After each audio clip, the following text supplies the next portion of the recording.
হালকা হালকা বৃষ্টি পড়তেছে। আসলে আমার গন্তব্য হচ্ছে গিয়ে হাতের দিলে মুখে। তো আমার কিছু মাল হচ্ছে আজকে ডেলিভারি, এই কারণে আমার সাথে ব্যাগ আছে, বের হয়েছি। কোনো ঘুরের জন্য না, ঘুরের জন্য কোনো প্ল্যান করে বের হয় না। মূলত আমার মালটা ডেলিভারি দিব, কাস্টম সবকিছু আগে আগে গুছিয়ে নিতে পারবো। এই কারণে মূলত আজকে গিম্বেলের সেটআপ নিয়ে বের হয়েছি। হালকা হালকা বৃষ্টি হওয়ার কারণে ভিডিও করতেছিলাম না। তারপর এখন চিন্তা করলাম টুকটাক যদি ভিডিও না করি তাহলে কি হয়। আর আরেকটা বিষয় হচ্ছে কি, আমি বলি আমি আমার মাইকটা ইউজ করি নাই, মাইক ব্যাগের ভিতরে। বৃষ্টি হচ্ছিল এই কারণে মাইকটা বের করি নাই, মাইক ছাড়া ভিডিও করতেছি এখন। তো ফুটেজ কিন্তু অনেক ভালো আসতেছে দেখে আরেকটা ভিডিও নিচ্ছি। প্রথমত আমি ছোট একটা ভিডিও নিচ্ছি, দেখলাম যে ওটা মোটামুটি ভালো আসতেছে, দেন এখন আরেকটা নিচ্ছি। সামনের দিকে যাই আর হচ্ছে গিয়ে বিস্তারিত আপনাদেরকে সবকিছু বলি। মূলত ভিডিও করতাম না, ভিডিও করার কারণে হচ্ছে আজকে আমার যে কাজ, যে ব্যবসা প্রতিষ্ঠান, ওইটার কিছু কাজের জন্য বেরিয়েছি। দেন ওইটা আমি অল্প সময়ের মধ্যে শেষ করতে পারবো বিদায় আমি হচ্ছে সেট আপ নিয়ে বের হয়েছি। যদিও মাইকটা বের করি নাই, বাট মাইকটা থাকলে সাউন্ড আর একটু ক্লিয়ার ভাবে হইতো। আমি দেখি আসলে এখনও কিন্তু খারাপ হয় না, মোটামুটি ভালোই। আমি প্রায় বলতে গেলে এখন ইয়েতে চলে আসছি, কারণ বাজারে যে মাছের আমার উল্টে পাশে, ওই দিক দিয়ে যাই নাই, ওই দিক দিয়ে সমস্যা হয় ভাই, মাছের গন্ধ আমার সহ্য হয় না। এই কারণে আমি এই দিক দিয়ে আসছি, এই দিক দিয়ে উল্টে পথে যাচ্ছি, হাইটে যাইতেছি, তো এই কারণে কোনো সমস্যা। গাড়ি নিয়ে উল্টে পথে গেলে ঝামেলা। হালকা বৃষ্টিছি আর হচ্ছে সামনের দিকে চলে আসছে ভাই। মাইক নাই, এই কারণে আমার কাছে একটু ইয়ে লাগতেছে, মাইকটা থাকলে আর একটু ভালো লাগছে। এটা হলো আসল কথা। ভিডিও বানাইতাম না, সেটা হওয়ার কারণে দেখলাম যে ফুটেজটা একটু ভালো আসে, এই কারণে লং টাইম ধরে ভিডিও করতেছি। আসলে সেট আপ নিয়ে বের হলে যে ভিডিও করতে হবে এমন কোনো কথা নাই। কোনো সময় ভিডিও কোয়ালিটি ভালো আসে না, কিভাবে দেখতে ভালো লাগে না, এই কারণে ভিডিও করি না। আবার অনেক সময় দেখা যায় যে ভিডিও সুন্দর আসে মোটামুটি, এই কারণে ভিডিও করি। সামনে হচ্ছে রেল ক্রসিং, কারণ বাজারে যাক মোটামুটি আমার গন্তব্য চলে আসছে, আর বেশি দূর নাই। সামনে কত আর 2-3 মিনিট হাঁটলে হয়ে যায়। ওভার ব্রিজের নিচ দিয়ে গেলে বৃষ্টির পানি কম পড়ে, মানে পড়ে না, বৃষ্টির সময় চলাফেরা করা যায়, একটা সুবিধা আছে। ওভার ব্রিজের নিচ দিয়ে গেলাম না, যেহেতু ভিডিও করবো আমি আমার সাইড দিয়ে যাইতেছি, ভিজতেছি বাট ভালো লাগতেছি। ভিডিওটা আশা করি ভালো হইবে, এর লেগে করতেছি, বুঝছেন। এটা এখন আহামরি কোনো কিছু না, জাস্ট আমার ফিলিংসটা আমি শেয়ার করতেছি। আচ্ছা, এখন যে ভিডিওটা করতেছি এটা হলে গিয়ে মাইক ইউজ করে। এর আগের বার আমি মাইকটা ব্যবহার করি নাই, বৃষ্টি ছিল দেখে করি নাই। এখন হচ্ছে গিয়ে মাইক সহকারে ইউজ করতেছি, জানি না আসলে সাউন্ড কোয়ালিটি কেমন আসতেছে, একটু চেক করে দেখতে হইব। এই হচ্ছে এফবিসি, দেখতে পাচ্ছেন আমার পিছনে, এটা হচ্ছে এফবিসি, কাজ চলতেছে। ওই যে সামনে ট্রেন চলে যাইতেছে, মিস করতেছি, আর একটু আগে গেলে দেখাইতে পারতাম। চলে গেছে অলরেডি, এখান থেকে হয়তো কিছুক্ষণের মধ্যে চলে যাব।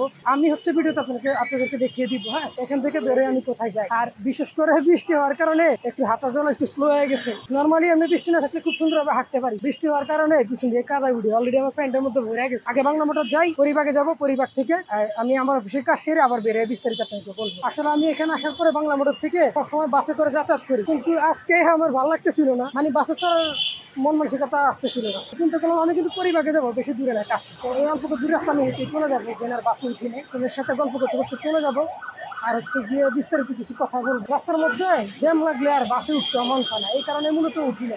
এখান থেকে ওইখানে গেলে একটা সিগন্যাল, কতক্ষণ ধরে বসে থাকতে হয়। তো আমি যদি পরিবার যাবো হচ্ছে ইয়ে থেকে, বাংলা মোটর থেকে, এখানে রাস্তা হচ্ছে সর্বোচ্চ হাইটে গেল 5 মিনিট থেকে 7 মিনিট, এই কারণে আর বাসে উঠি নাই, হাইটে যাইতেছি। হয়তো কিছুক্ষণের মধ্যে আমি চলে যাবো, দেন অফিসের কাজ শেষ করে আবার বের হবো। আমি কিছুক্ষণের মধ্যে হয়তো পরিবার চলে যাবো। মানে আমার কথা হচ্ছে কি ভাই, এই সময়টা আমি এখানে বাসের মধ্যে বসে থাকতাম, ওইটা আমি বসে না থেকে আমি হাইটে চলে আসি, সময় বাঁচলো, আমি আমার সময় মতো পৌঁছাইতে পারলাম, এটা হচ্ছে বড়। মানে আপনার টাকা দিয়ে যদি আপনার সময় নষ্ট হয় তাহলে ওই বাসে উঠার দরকার আছে। ঢাকা শহরে এমন কিছু জায়গা আছে, এই জায়গাগুলো মানে হাইটে যাওয়াই ভালো আমি মনে করি। যেমন এই যে বাংলা মোটর থেকে পরিবার, এই জায়গায় বাসে উঠে একবারই বোকামি।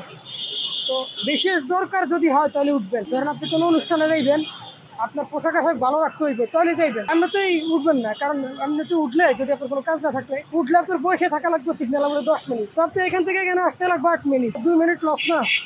যাক, আমি চলে আসছি, আর হয়তো 2 মিনিট হাঁটা লাগবে, তারপরে পরিবার বাংলা মোটর পার হয়ে চলে আসছি অনেক দূরে। তো পরিবারের কাজ শেষ করে বেরোয়, তারপরে আপনাদেরকে বিস্তারিত বলবো। তো রাইট নাও পরিবারের কাজ শেষ করে আমি বেরিয়ে গেছি। দেন হচ্ছে আমি এখন যাবো হচ্ছে মেট্রো রেলের উদ্দেশ্যে। মেট্রো রেল থেকে চলে যাবো হচ্ছে আমি মতিঝিলে, মানে আমার যে গন্তব্য। আর কিছুক্ষণ পরে হয়তো চলে যাবো মেট্রো রেলে, দেন ওইখান থেকে হচ্ছে আমি চলে যাবো মতিঝিল। মতিঝিল থেকে চলে যাবো আমার অফিসে। তো ভিডিওটা দেখতে থাকুন ইনশাল্লাহ। হয়তো কিছুক্ষণের মধ্যে মেট্রো রেল চলে যাচ্ছি শাহবাগে। রাইট নাও এখন আসি হচ্ছে শাহবাগ মেট্রো রেল স্টেশনে, এখান থেকে চলে যাবো হচ্ছে মতিঝিলে। তো এখন হচ্ছে গিয়ে উপরের দিকে চলে যাচ্ছি, দেন উপরের থেকে মেট্রো উঠে তারপরে লেটস গো টু অফিস। ঠিক আছে, অফিস কি আমি যেখানে থাকি ওইটা আমার অফিস, ওইটা হচ্ছে আমার সব কিছু। তো যাই হোক, ভিডিও প্রায় শেষ করে দিব, কারণ এখানে ভিডিও করতে গেলে ঝামেলা করে অনেক, এই কারণে করতে চাই না, তারপরে করি। তাই সেট আপ নিয়ে বেরোছি, একটু ভিডিও করবো না, একটু মোটামুটি করি। ফাইনালি চলে আসলাম মতিঝিলে, আমার গন্তব্য শেষ। মোটামুটি আজকের মতো হয়তো ব্লগটা শেষ করে দিব। এটা ব্লগ না, এটা জাস্ট হচ্ছে আমার হাতে সময় ছিল, তো আমি একটু টাইম স্পেন্ড করার জন্য এই ভিডিওটা করলাম। তো আপনারা দেখবেন, আসলে এটা একটা শর্ট একটা ভিডিও ছিল। জাস্ট আমি এখান থেকে বাংলা মোটরে গেছি, ওইখানে আমার কিছু অফিসের কাজ ছিল, কাজগুলো শেষ করে দিয়ে আমি আবার হচ্ছে চলে আসছি। তো সবাই ভালো থাকবেন আর আমার জন্য দোয়া করবেন। আসসালামু আলাইকুম।